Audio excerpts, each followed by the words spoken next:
Well, thank you very much, and greetings to all our viewers. We want to first start by acknowledging the messages of condolences that the family keeps on receiving from all corners of South Africa and outside the country. We want to convey our message on behalf of the family that we really appreciate your messages are indeed strengthening the family. Now we want to indicate and inform the public that, of course, like we indicated earlier on today in the morning, that today we are going to communicate some of the decisions taken by the family just to confirm to South Africa, Mpumalanga, and across all the country that the family has agreed that the part of the order of proceedings, many activities will happen from tomorrow up until on Saturday. And then the advice that I must communicate to the public and the South Africans is that the family has agreed that the funeral will take place this coming Saturday on the 12th of July 2026. That we can now confirm on behalf of the family that, of course, the funeral of the late Deputy President of the Republic of South Africa and that of the ANC will take place this weekend on Saturday, the 12th of July.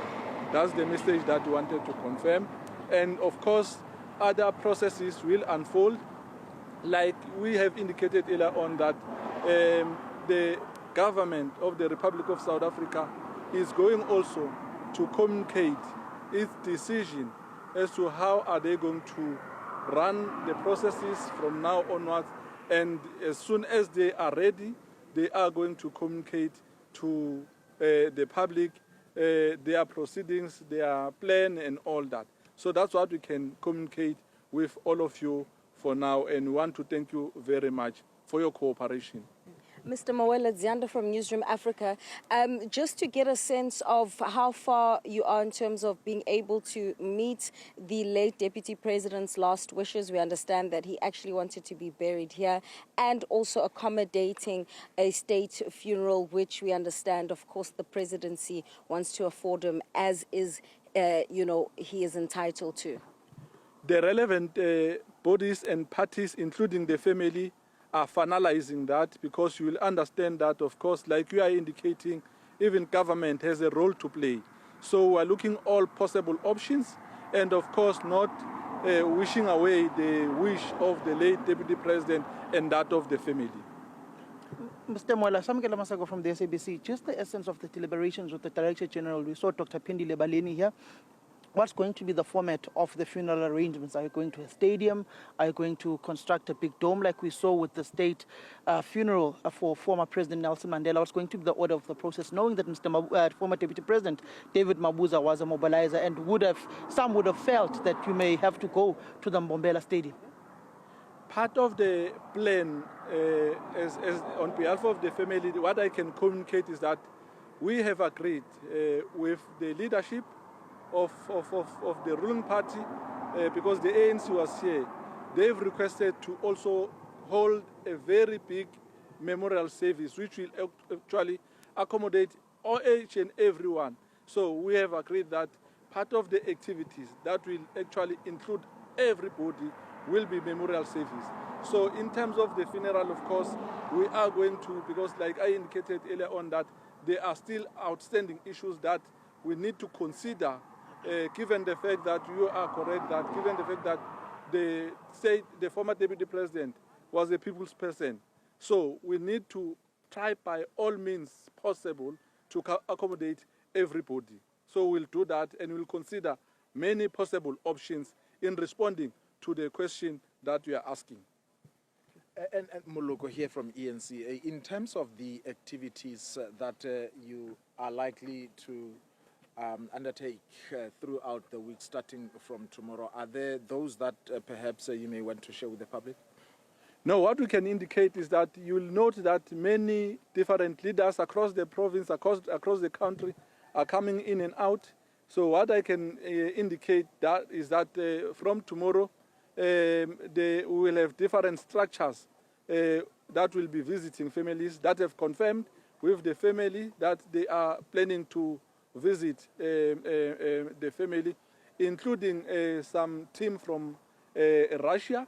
There are those that have confirmed that they want to come and pay their last respect and visit the family. So these are part of the activities that will unfold during the course of the week before the last day or before the burial of the late state deputy president.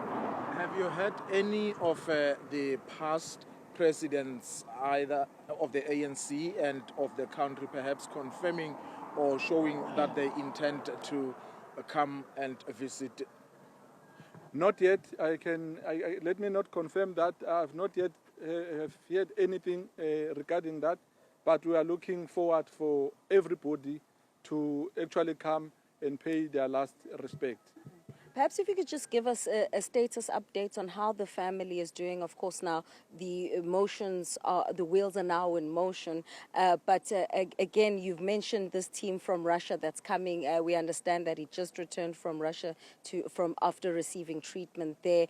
So there's still quite a shock because even in the statements you said that he'd experienced a shortness of breath and then that was it.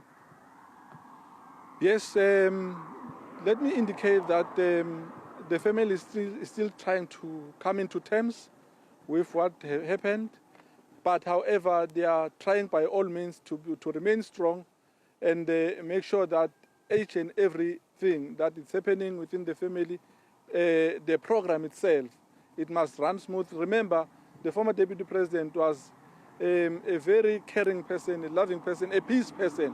So the family is trying by all means to accommodate everybody so that everybody must feel at home, everybody must participate in this process of the final program of the late deputy president.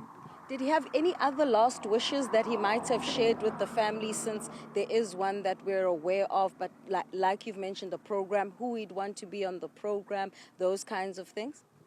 I think that will be finalized tomorrow. Of course, like any other person, like each and every one of us, probably here we've got different wishes. So probably he might have left some wishes, which I think the family, at the right time, if there is a need, they will be able to actually communicate some of his wishes. All right. Mr. Mwela, we continue to see almost every senior official, be it from the province, we saw it with the Premier, but also now with Ms. Nomvula Mokonyane. When they arrive here, they tend to go behind this building, which I still presume is part of the farm. Is there perhaps a significance to that? Because I just heard through the grapevine that possibly this is where he's going to be buried. Is there perhaps any confirmation in that regard? No, the family is considering many options with the guidance, of course, or with advices, because like I indicated, everybody is welcome, especially because this is not just going to be a matter of the family only, but even the government and of course the ANC, because the late deputy president was a member of the ANC. So there are many options that are taking place, discussions, and will be in a good position on behalf of the family or as the family to communicate the exact venue and time and everything after everything has been concluded with the leadership of government and that of the ANC. Mr. Mwela, on the essence of the Russian team that will be coming to the family, would it be the medical team that assisted him over the years when he went to receive medical treatment in Russia? Which would be that team that would be coming from Russia to South Africa? Well, what I can confirm is that the former deputy president had made relations with other people living in Russia. He had made friends and all that. So some of his friends will be coming to pay their last respect. What I can say is that they are friends that he made while he was living not within South Africa, outside Russia, and many other countries. So they've got an interest of coming to attend the funeral. All right, Desmond Moela is the family spokesperson giving us an update following a meeting that began at 2 o'clock this afternoon to discuss the logistics around the memorials and the burial of the late Deputy President. Confirmation that there are some friends of the late former Deputy President who will be coming from Russia to come pay tribute. As I mentioned before, Moela spoke that we understand that the Deputy President had just recently returned from Russia seeking medical treatment towards the end of June, and that's why this is such a shock, but also not wanting to be drawn on whether or not that little patch of land that I mentioned earlier is going to be the final resting place of David Mabuza Thabo. But certainly the wheels are in motion, and day by day we anticipate more briefings such as the one that we received right now.